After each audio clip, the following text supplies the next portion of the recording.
heart disease and strokes are the #1 killer in the world. India has one of the highest rates of heart disease in the world, and unlike Western countries where heart disease is going down, in India it's going up. And therefore we really need national plans as well as plans for the community to control heart disease. If we did 3 simple things: get the people to stop smoking, and most of the smokers in India are men. All kinds of smoking and all kinds of tobacco are harmful. Cigarettes are bad, BDs are even worse, and even chewing tobacco is not good for one's health. So reducing tobacco use and eliminating it is the most important single thing we can do. The next thing is to make sure that people check their blood pressures regularly. If you're over the age of about 25, make sure at least every 5 years your blood pressure is checked. If you're over the age of 35, check it every 3 years. And if you're over the age of 40 or 50, make sure you check it every year. And if it is elevated, there are simple, safe, inexpensive medicines that can reduce blood pressure. Reducing weight is also important, and this can be done by walking regularly. And the most important thing on diet is eat plenty of fruits and vegetables, especially things that are not fried. If you do these 3 things, you'll be able to reduce heart disease by 80%. That is a lot. So heart disease is preventable. India has an epidemic, but we can do a lot about it. We are failing by way of policy, by implementation, by knowledge. In every way we are failing in India in terms of health. The government's investment in health is abysmal. It's one of the lowest in the world.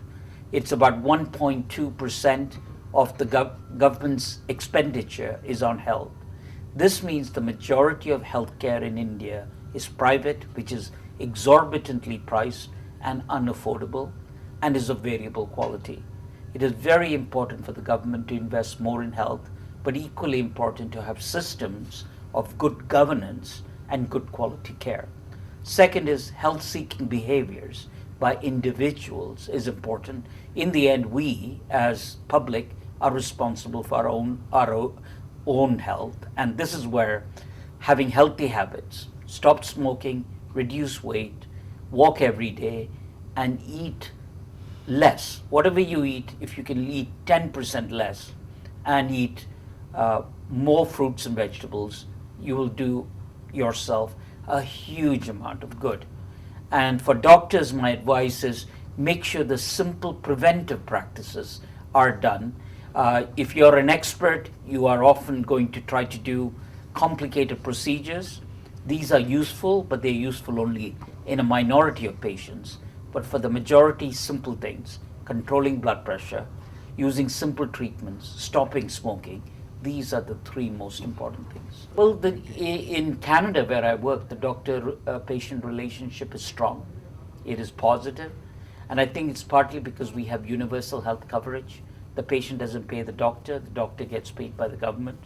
And the doctors are acting in the best interest of the patients, and the patients don't have to worry about it.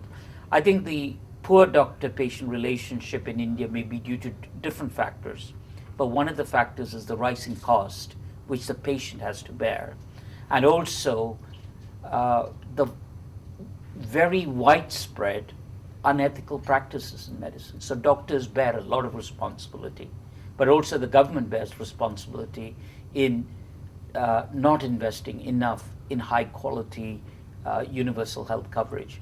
So if we have universal health coverage in India, many good things will happen. First, you can enforce standards.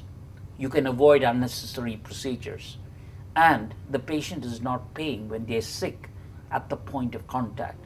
So then the dialogue between the doctor and the patient is based on what is needed for the patient at that time without taking into account financial considerations. That immediately changes the interactions. I don't know the situation specifically in India, but I can tell you in systems where there is universal health coverage, the relationship between doctors and patients are much better.